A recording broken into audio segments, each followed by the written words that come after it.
remember Asgard. Not much, but I remember my home, my people, my life.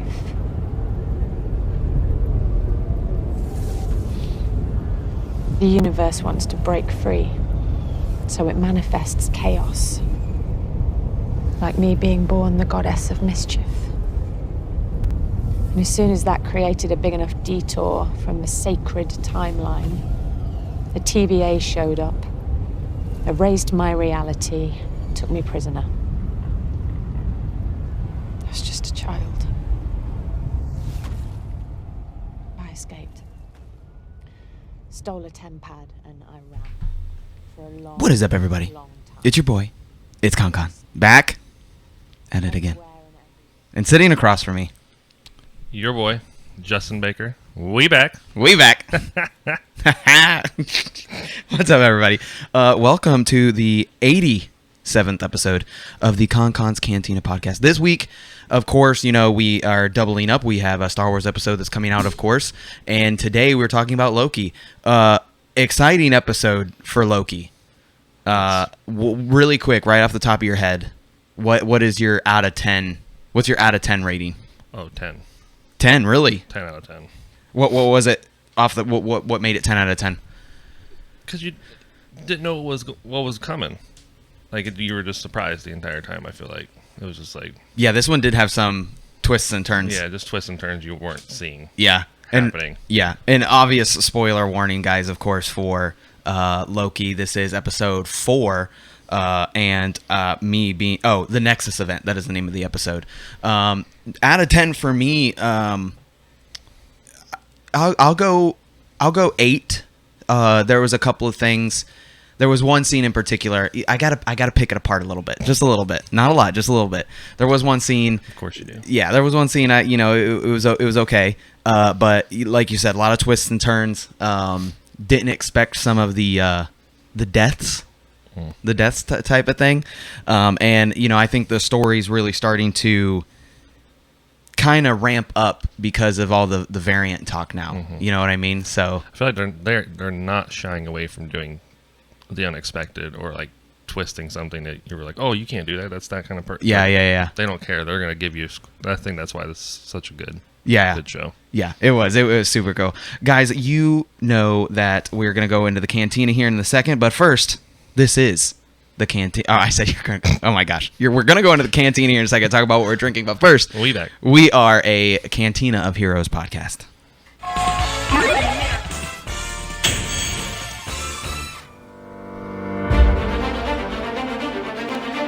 Welcome to the Cantina of Heroes. Your friendly neighborhood Spider-Man. I am the Knight.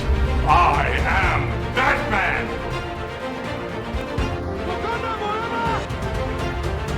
Truth is, I am Iron Man. Let the good times roll.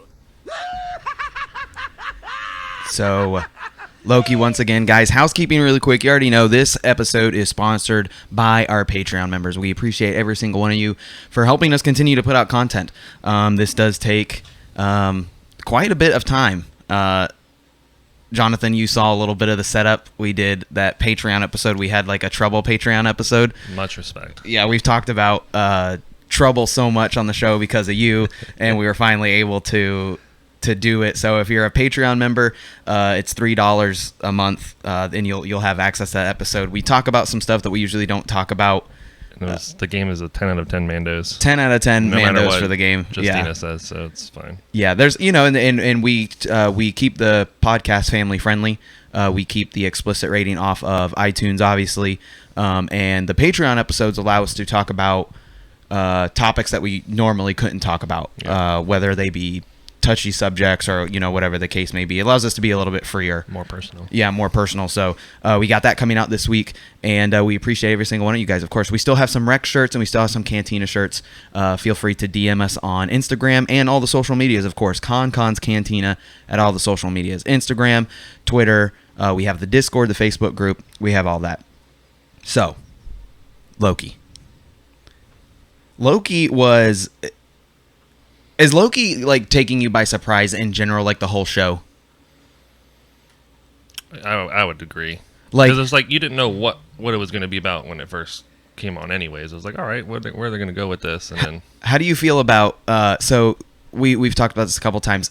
COVID messed up the order that these shows were supposed to come out in, and me currently, I'm really happy that that order got messed up, because if Loki would have come out first, I think it would have put me on a downward spiral for the rest of the Marvel shows, because this one is the best for me. This is, yeah. It's the best. What other shows are we doing? Yeah, there's exactly. Other shows? Yeah, What? there's other shows. I mean, Falcon and Winter Soldier was pretty good. WandaVision, I also think, was pretty good. WandaVision started off like really high. It was like, okay, this is really cool. Yeah. And then like for me, the Winter Soldier just like went like below zero, just straight tanked. Hated that show. You hated it? Did not like it. I didn't know that. You didn't tell me that. Yeah, it was a trash show. Tell me why it was trash real quick. Straight garbage, bro. Like I don't like. It just didn't do it for you? No, it did not do it for me. Come on, dude. Zemo, though.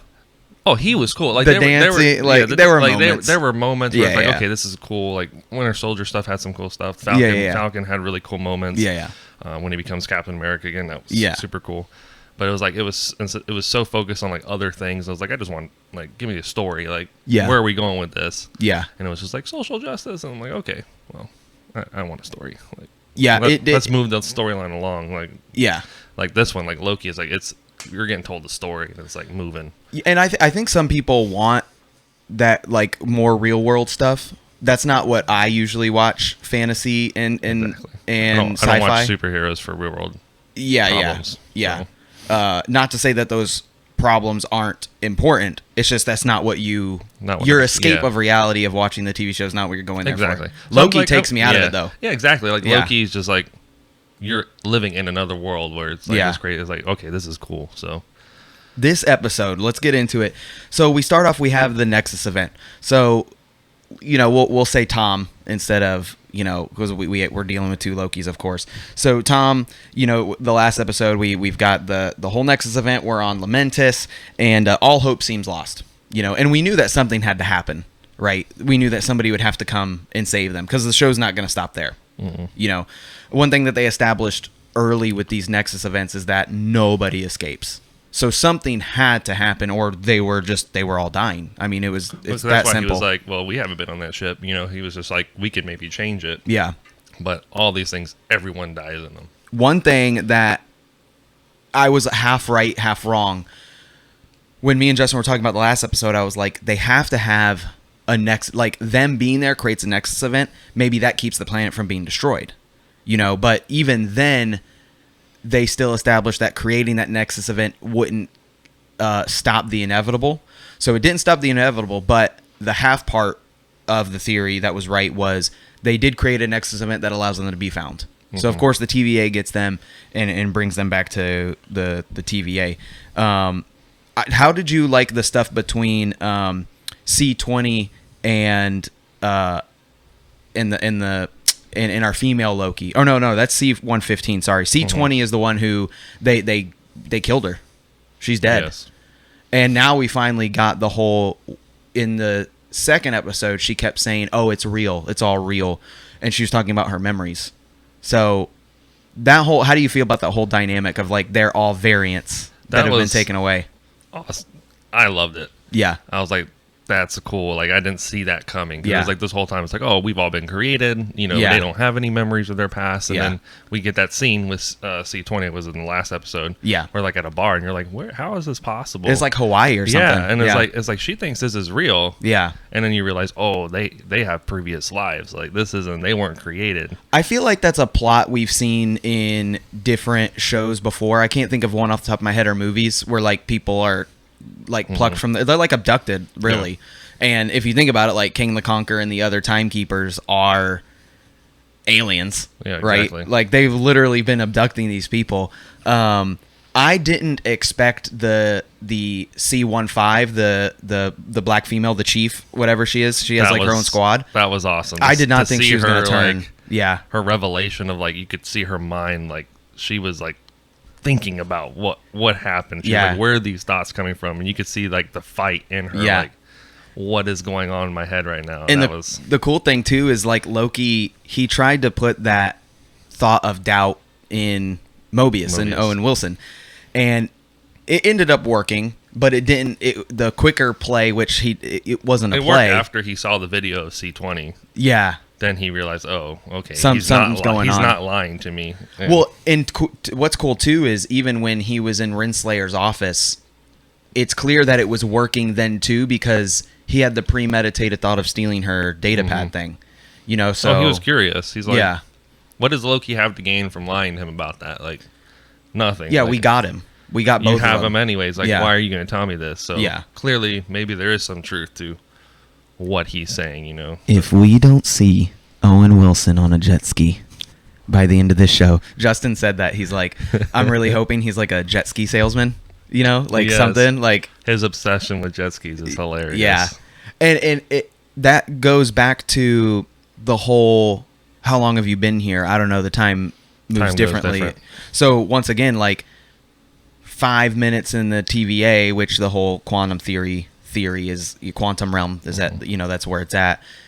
Time moves slower there than in the real world. So I'm wondering how quickly Owen Wilson has been, at what point in time Owen Wilson has been plucked. You know what I'm saying? Because he's already kind of like an older guy. Yeah. And if we want to use, because I believe he actually dates the magazine when he's talking about when the jet ski was invented. So I feel like, I don't know, let's say it was 85. It was something like that. It was relatively in our actual timeline now. So if he was taken away, if 5 years is 5 hours, you know, he may have only been in the TVA for like a year or so, you know, in the real world, if like he was taken out in 85, and then, because Winter Soldier takes place in what, 2025, 2024, something like that. It's either our timeline or a couple years ahead of time. I can't remember exactly what it was. And because that kind of makes sense too, because when they were explaining it, they talked about plucking out the variants, and like fixing the timeline, and like it showed them like getting plugged back in, like normal. Yeah. So like the other people around wouldn't even notice. Yeah. That you were gone. Yeah. Because it happened so quickly, and that would be because you were in the quantum realm, so the time was different. Yeah. So even though for you it felt like you were gone forever, in real time, it was just a matter of seconds, you know. And how I forgot this, the way this episode starts is, you heard in the beginning, this is Sylvia, female Loki, explaining to Tom, our Loki, that she was taken from Asgard as a child because she herself was a Nexus event. She didn't fit on the sacred timeline. And we saw that her existence was erased. So they go to Asgard, they take her, they drop a time bomb, whatever, they delete her. And ever since then, this was a question that Justin had before. He was like, he thought it was like a loophole. He's like, she must have been on the run her entire life, because if she is a Spike, like, she can't be around. And we were watching it Friday, and it was kind of funny because I looked at him and I was like, you would ask a question, and literally in the first 5 minutes of the next episode it gets answered, and he goes, well, this is my life. Yeah. But I'm glad that they answered something like that. That scene was really what got you on to like, the TVA are not good. Yeah, no. I'm like, she's just a little girl like playing with a little ship, and they're like, you're a variant, you're coming with us, and just gets ripped out of her home, and you're like, oh, these are not the good people. Yeah, like, something's off. Like, she didn't do anything to anybody. Like, she's just playing with a toy. That doesn't change things. No, and they're just like, nope, not allowed. And that's what we were talking about last episode. Is Loki has that conversation with Mobius where he was like, you know, the difference between me and a child is I know that good people are never good and bad people are never bad, or however, whatever the quote is. And, you know, we have to know, especially in Marvel, anybody that has like kind of like all power, like the Timekeepers, they're not going to be good. You know, if they can control the Infinity Stones, they're not going to be good. Like, yeah. And that's something too. Like, we've had this talk. You know, I have not read every single Marvel comic. Most of my Marvel knowledge more or less kind of comes from like YouTube people, like following YouTube people that explain comics, all that kind of stuff. I don't have time to read all the comics, and Marvel's not so many. Yeah, and Marvel's not a focus of my fandom. You know, it's kind of like it's a subreddit of my fandom. But a lot of people even then still know that the big next villain is in Ant-Man and the new Ant-Man and Wasp movie, and it's King the Conqueror, who is one of the Timekeepers. Yeah. So if he's a villain for them, he's, you know, obviously the TVA as a whole is not going to be good. And King the Conqueror is an Avenger level threat. So I'm curious to see where, I feel like I'm repeating myself because I said this a million times. They're going to fight him. We'll see what happens. They're going to have to bring more people in, period. And I think that's what the TV shows are doing. They're introducing you to all these other characters. New Phase 4 stuff. New faces that are going to come in to these Avenger-type movies. Dude, you know what? Let's just really quickly, let's just skip right to the end, and we'll I am dropping everything. We'll come back. Did you think they were going to be robots? I didn't think they were going to be robots, but like when we get the first scene, like, and you're kind of watching them move, I'm like, something's off. Like, I didn't know what was off, but I was like, it's just weird. Like, the way their eyes are, like, clicking and the way they're talking, and I was like, something's, like, that doesn't look like a real being. I'm like, this ain't right. They didn't seem powerful. No. There was no, like... Like, they're helpless sitting in a chair. Like, they're not doing anything. Yeah, and it's like, oh, you just take this elevator. With two people guarding them. I'm like, if they're really that powerful, like, that should have been like 100 people in that room. Like, weapons ready. And if they're that powerful, why do they need all these people guarding them? So who's really in charge from where? I mean, I really have no doubts that it's King the Conqueror. Like, if we know it's like King the Conqueror and stuff, like, he's setting things up. Yeah. It's just, it reminds, it was, we've been doing this since The Wizard of Oz. The guy behind the sheet, Snoke, Emperor Palpatine, and now we have this voice that's controlling everything from the back. From the Puppet Masters. Yeah. Puppet Masters.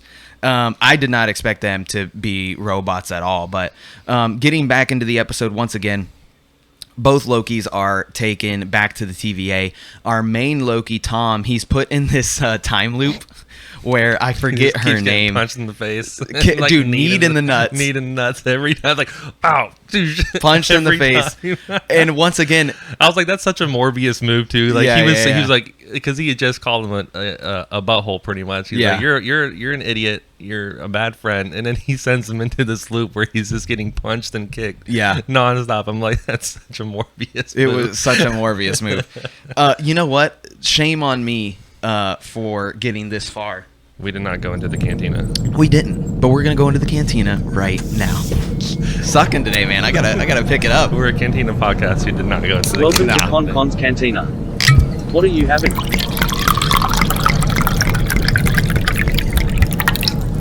But remember, no droids.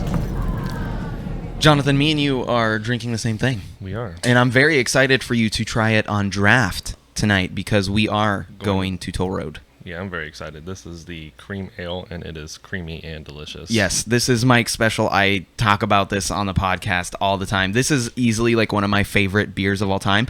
Now, what's crazy is this, they make 2 batches of this. They make a coffee batch and a non-coffee batch. This is the non-coffee batch. So imagine this same flavor, but on the back end you have an earthy... A delicious coffee. A coffee aroma. Yeah, it's super good. So they do 2. So they mix it up. So they do regular mics and then coffee mics. You're talking dirty to me, and I kind of like it. Listen, ABV 5.5%, IBU 18. It's sweet, not too sweet. It is an alcoholic creamsicle, and not like a vodka. I mean, it has a nice beer flavor. It tastes like a creamsicle in beer form, and it's not too sweet, but it's delicious. It is very delicious. This has always been and always has been. This is a 10 out of 10 Amandos for me. Yeah. Whenever I get to Toll Road, it's the first thing I order, and it's the last thing I order. Because you're not going to get... It's like you don't even get tired of it. No. Like, it's such a good flavor. And, like, sometimes you can drink something that's good, and you're just like, okay, I'm kind of like one and done. Yeah. This is one that you could probably pound a few of these, and it's going to be good every time. Yeah, it's sessionable because of the 5.5, so you're not going to get sloppy on it by any means. Yeah, you can definitely put some back. What's your rating? I'm going to go with you, 10 out of 10. 10 out of 10 Mandos. Yeah. 10 out of 10 Mandos. Can't get past it. 10 out of 10 Mandos, just like Trouble is. You're welcome, Justin. Yeah. Guys, Loki, once again. So we're back in the TVA. He puts him in the time loop, and he's using this time. Mobius he's kind of like buying time, right? He's trying to figure out what his next move is. He's doing his own stuff behind the scenes. He's trying to investigate what Loki told him about. Yeah, like it still doesn't make sense to him that C-120 has died because he's like, she seemed fine when we got back from Alabama. And that's what, like, it kind of, at that point, that's when you start getting suspicious of, what's her Renslayer? name? Yeah, Renslayer. Yeah. Because you're like, because she was just like, oh yeah, no, her mind went crazy and she died. Yeah. And then, you have to trust me, Mobius. Yeah, and it was like, what's up with her? Because was it in the last episode when Loki asked Sylvie like what happens to the people afterwards, and she's just like, oh, they go back to normal after a little bit.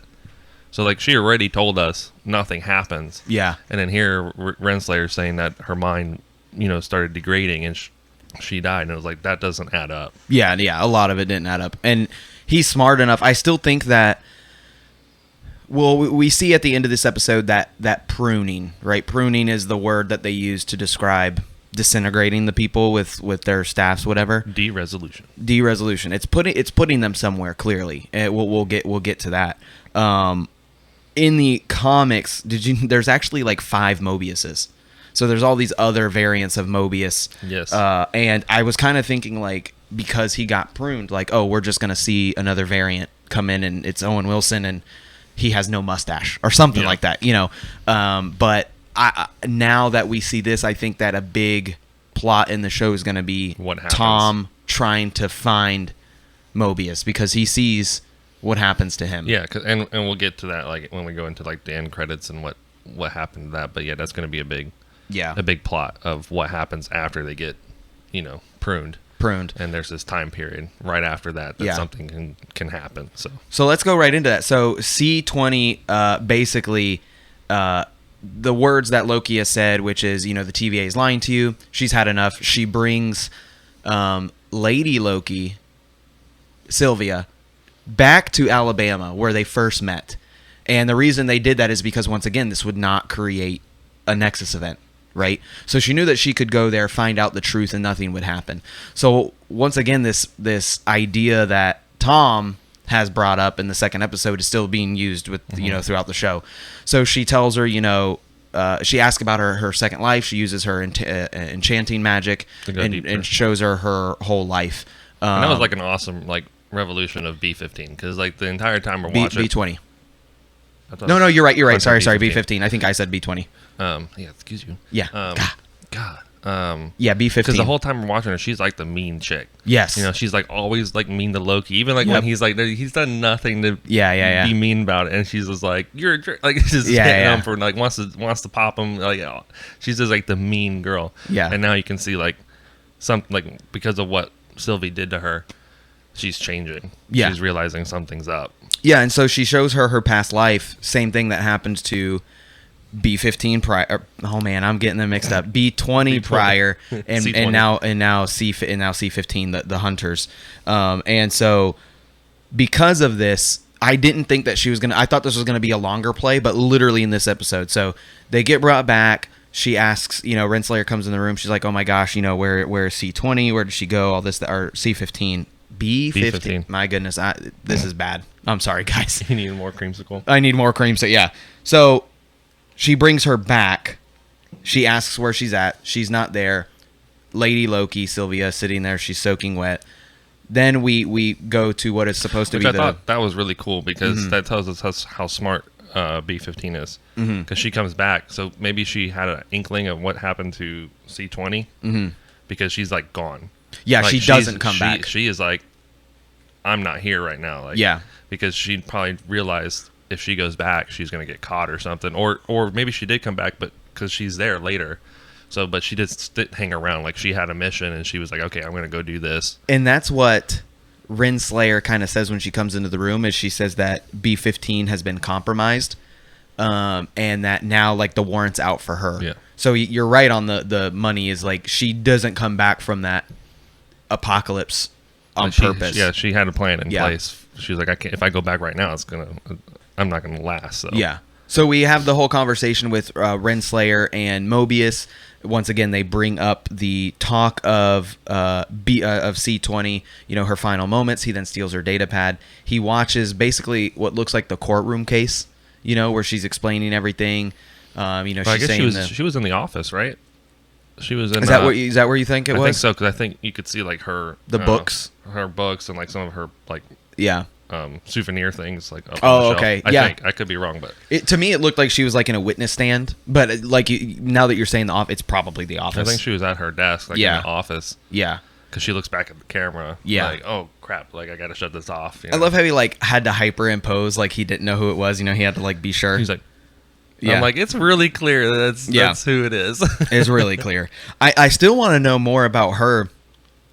And after that, he discovers that, he's on Loki's side. He goes back, he gets Loki out of his time loop. And then he's confronted by Renslayer, and this is when Mobius says, I want to go back to my life before the TVA. And Which is crazy that he said that because he's had no exposure to his previous life. Yeah. But he was able to see what was going on and put it together and was like, okay, this is fake. It's kind of like faith. Yeah. This is like a display of faith. Yeah. And then, of course, this was a bigger shock to me than the second one, but Mobius gets evaporated. Like, without a thought. Yeah. Just so, like, something's up with this chick because they were, like, besties and, like, super close friends. Yeah. And without a thought, she's, like, loyal to the TVA. Yeah. So it's just like, what's up with her? Like, is she a variant herself? Like, because we see the scene of her. She has to be. She has to be. Yeah. But why is she so then loyal? Like, your best friend is, like, questioning what's going on, and you just, like, pop them. Like, it's a classic tropes, I think, through movies like, the evil people offer you the world to help, like, you do this for me and I give you this part of the kingdom when I rule everything. I'm sure it's something like that. Because obviously we see the power of the TVA. Like, we don't know where these people are being sent. They are controlling a timeline in a fashion that we've never seen in the MCU. So, I mean, there's definitely stuff to that. So Loki and Sylvia then get brought to the Timekeepers, and this is supposed to be their pruning ceremony. And we knew this was going to happen. Everything goes how it happened. Actually, let's talk about that because this was the part that I did not see coming. So B20, no, B15, mother, C15, right? She's C15. She's B15. It is B15. Yes. So don't worry, I got you. You got me. It is B15. She comes in the room and disrupts everything. Like, just pops up, walks through, throws a sword. And you know what that means? I just realized this. She got her sword. That means she went to Renslayer's office. To the office. And got the sword. Yep. Where's Tom's daggers? Did he leave them on the planet? I don't know. Well, yeah, because he had them on the planet, right? He did have them on. He had them on the planet. So they totally got left on the planet. Yeah, he's got to have more. Maybe he can make them. I don't know. He can just recreate some. Yeah. So this was the only part that I had trouble with in the movie. This fight scene was pretty bad. It was pretty bad. And what I mean by pretty bad is there were so many obvious shots that could have been taken. It's the whole Last Jedi throne room scene thing where, like, people are just doing things and you're like, why are you doing that? It kind of hurts your suspension of disbelief. I will agree with you. It was a super cheesy fight scene. It was pretty bad. And the thing is like, I wouldn't expect I want to know more that went into this fight scene because I feel like Tom could handle a very fast-paced, choreographed fight. But maybe they couldn't. There's always reasons for why the fight is the way that it was. Me and Justin constantly talk about the Phantom Menace fight between McGregor and Parks, where when they were doing the Darth Maul Obi-Wan fight, the George and the rest of the camera crew actually had to tell them to slow down because they were doing it so fast that it was done in a blur. Yeah. This was done so slow that it just, and like the struggles when they were locked up, it was bad. It was kind of bad all the way around. I was guess because Sylvie showed good fighting skill. Yeah, she that's who she is though. She's always had to be like that. I was like, really with Tom, his Loki. Mm-hmm. Even in the movies, he always got his butt kicked. Yeah. Like, Hulk destroys him. Like, Thor always beats him. Like, he's always getting whooped. He really wasn't that good of a fighter. Yeah. At least presented, that way to us. So it kind of didn't make sense because he was just kind of like, oh, yeah, hey, and then Sylvie's like... And they don't have their magic. Yeah, and exactly. So he was really handicapped. Yeah. But Sylvie herself was just a natural good fighter. Yeah. Without the tricks, so... It was still hard, like... It seems, especially when Tom doesn't have a weapon and he's just fighting the two TVA agents and they're trying to, crumbleize him basically. I was just kind of like, I feel like they could just hit him really, really easy. I'm like, both of you can just jab at the same time and you're gonna get something that gets them. Yeah, it was a little much for me, and I feel like Renslayer also let me down. The fight between her and Sylvia, it just didn't do anything for me. And maybe that was dwarfed by the rest of the episode because I think the story part of this episode is the best that we've had so far. With the revelation of other characters in the TVA realizing that they're being lied to, all that kind of thing.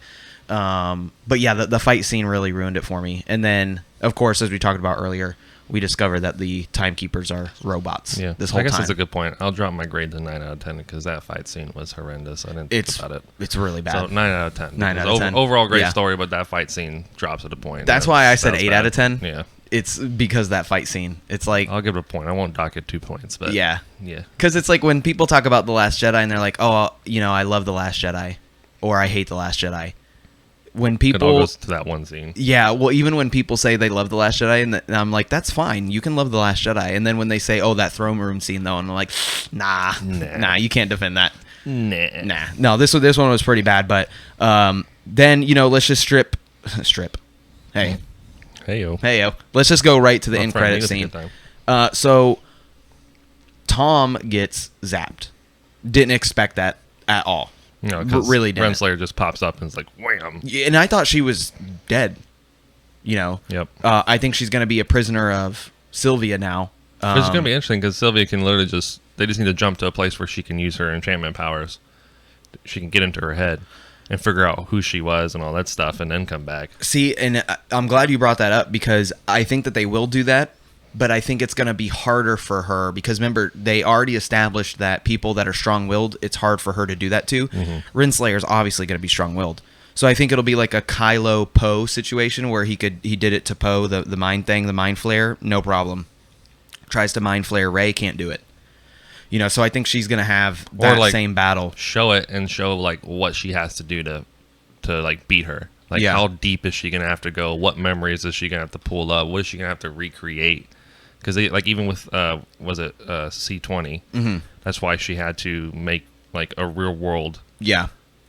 Create like a world thing. Like she couldn't just go into her mind. She was like she had to recreate a scene because she was stronger. Yeah. To trick her. And even with that, she was still figuring it out sometimes, and then she would change the scene to like get her back. So that was pretty cool. So it'd be interesting to see like what she can do with Renslayer. I think what's going to happen with Renslayer is I think that she's going to try to unlock her memories, and Renslayer's going to be like, I don't care about those memories. Mm-hmm. I gave up my life to be in the TVA.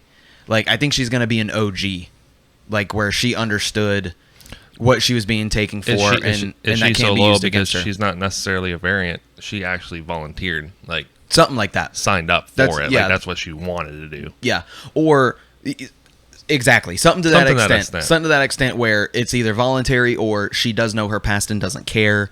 Like she's a woman with nothing left to lose, so her past life doesn't mean anything to her.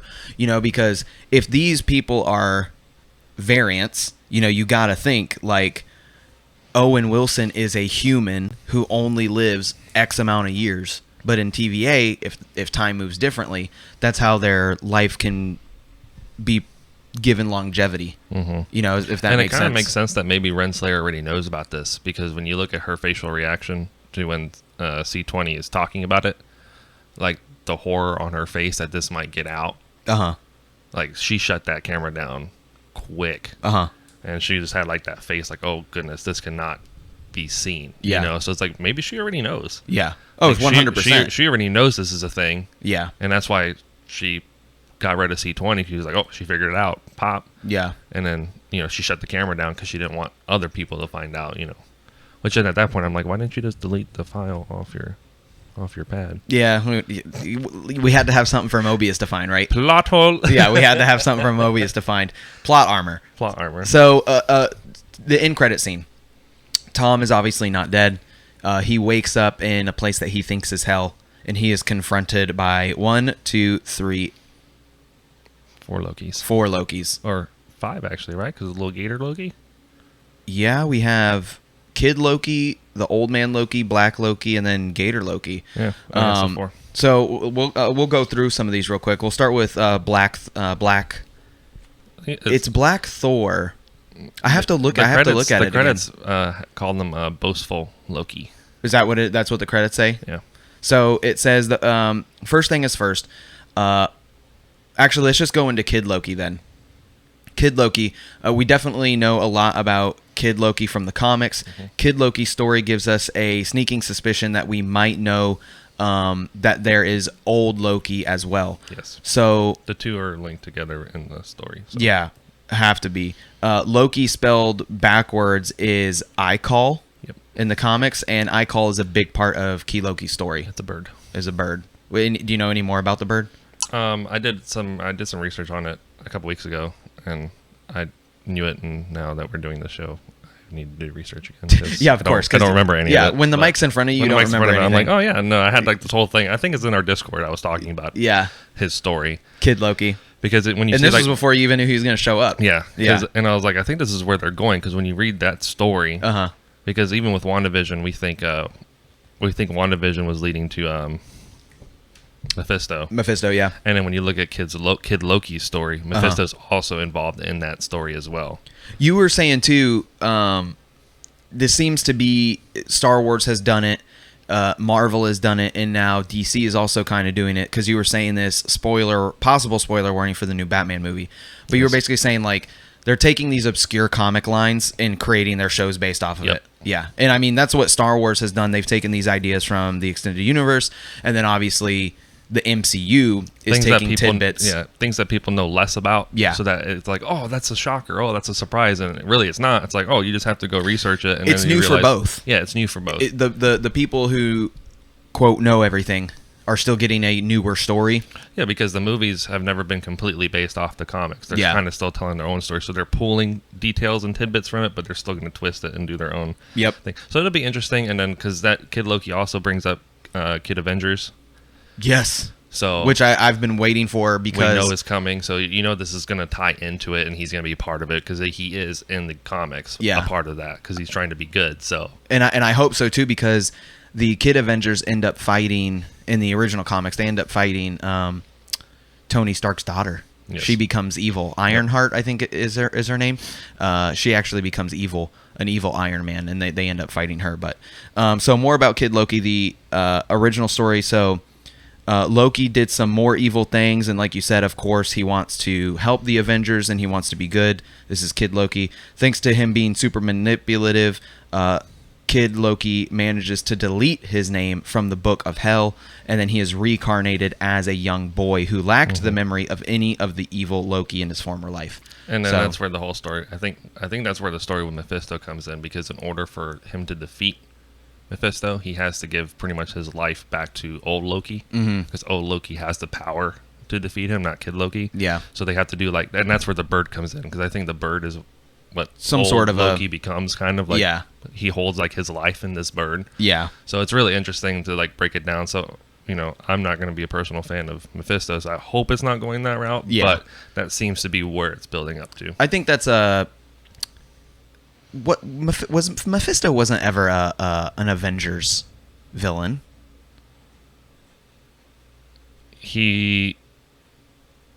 I don't think he is. I'd have to look. I mean, there's so many different Avenger stories. It's Loki who defeats him, so I guess in that sense, not necessarily an Avengers. Yeah, not an Avengers. Threat. Yeah. Gator Loki. He gets beat before that. So yeah, Gator Loki, I have no idea where that came from. So let's read Gator Loki. This was literally, I liked that it was literally an alligator. Like my kid, it's with like his pet with a little crown. with the little Loki crown. Like he was just holding a gator. Like it wasn't even like a gator man. Like it wasn't like holding a cat, but instead it was just it was just a gator. So as far as Gator Loki goes, we don't have anything other than this is a silly version of Loki from the comics and where we go from here. Our best guess is that he is a variant meant to be by the show's version of Simon Walterson, a normal human in the comic universe who was turned into a frog by a wizard and subsequently known as Puddle Gulp. So Puddle Gulp ends up teaming up with Thor, who then is turned into a frog himself, and comes into possession of a silver Mjolnir, and he then forges his own thing, and it's a whole thing. I don't know that they'll actually go this way. I think it's going to just be more of a punchline character. Yeah. Is probably the best way to put it. Like, if they're willing to show it, so many times it's like if you see it, it's there for a reason. It's there for a reason. So and that's been a lot with like Star Wars, but I think look who's been a part of both things, so it's like makes sense with Jon Favreau. Like you can see the carryover, but usually it's like when things show up in these scenes, they're there for a reason. They're going to play a role later. Yeah, for sure. But I'd also be fine with him just being a punchline because it was hilarious. Yeah. Because it was such a serious moment. And you're like, okay, you're trying to like look, where is he, like back in destroyed New York? You're like, where is he? Like, yeah. It's at the Avengers building behind. It's like, you're trying to figure out all this. And it's like, oh, there's old Loki in this classic retro uniform. It's like, and then there's an alligator with a little crown on it. It's like, it's adorable. It's adorable. So, we kind of had some confusion based on the notes that were taken down. And then you were able to find a bit of a more clear answer via the credits. So the credits say that this black character that we see is Boastful Loki. Now, there is a black Thor. So this is what we thought, because if you notice, the character is actually holding a hammer, which is a Mjolnir. Different multiverses, different types of Mjolnir. So I'm going to read this real quick. First thing is first, Black Thor. There has never actually been a Black Thor in the comics. That is a son of Odin named Thor, who is black. But in this story, there is a group of Thors called the Thor Corpse, in which there are several black superheroes that make up this group. That is Falcon, War Machine, and Blade, just to name a couple. And they all at one point functioned as Thor, each having their own Mjolnir hammers and everything. The Thor Corpse is a place they are from a place called Battleworld, and it is a planet that was created by Doctor Doom after the multiverse collapsed at one time. This planet featured many places from a bunch of different realities that were all jammed together, like countries on the globe that we have seen before, and the Thor Corpse are the cops of this place. So they're the ones who maintain all the justice. So we thought that this was Black Thor, or a version of Black Thor, but then you, via the credits, tell us what you found there. It comes out with Boastful Loki, and in doing research on like who that character is, they were saying, because this whole show's about Nexus events. So what if in this variant timeline, Loki is born in the place of Thor? Yeah, he is the Nexus event. Like he is the first son. This Loki wasn't supposed to happen. Yep. And so that's the Nexus event, which is why he gets, he's captured here in this scene. Clearly, the TVA's went. He's already been deleted. Yeah, exactly. Yeah. So that was the Nexus event, and so he's taken on the role of Thor in that timeline. Yeah. Even though he's Loki, and that wasn't supposed to be it, because even earlier in the show, wasn't it like the Lokis were made to be like just bad, like in all the timelines, like the Lokis were supposed to be. Yeah, like the mischief, like the bad person, and not the hero. It's a common theme that Loki, Tom's character, continues to say, is that Lokis are born to lose. Yeah, exactly. Yeah. But like clearly in this case, if he's holding like the hammer, maybe in this instance he was born to actually take over the throne. Like, yeah, he's worthy. He's worthy of it. So, so that'd be an interesting storyline, if that's where they're going with it. Yeah, I'm super excited. I mean, especially I think the most exciting part for me, and we didn't talk about like Old Man Loki. This is like the original comic Loki. OG, and it reminded me of the Halloween. So good. It reminded me of the Halloween costumes, like in WandaVision. Yes. It's like his original comic garb. Style. Yeah, same exact style. I'm most excited. If you had to pick one of these, I'm most excited for Kid Loki because of what that could lead to for Kid Avengers and stuff. Yes, I would agree. Yeah. His story is going to be the one that take off. Yeah. But we're really excited for Alligator Loki and where his universe goes. He needs his own movie already. Like, I can just tell I need a movie of just Alligator Loki. You know what? Somebody at Disney's already like, look, we're going to make an Alligator Loki purse. Shoes. And it's like alligator with gold and green. And they're like, yeah, we can't do that. We can't do that. we can't do that. Great marketing idea. Can't do that. Great. Make shoes with like little horns at the end. That'd be funny. Guys, thank you for joining us this week. Episode 87 of KonKon's Cantina. Thank you, Johnathan. Coons himself. Actually, you're Justin. Me. I'm Justin. Yeah.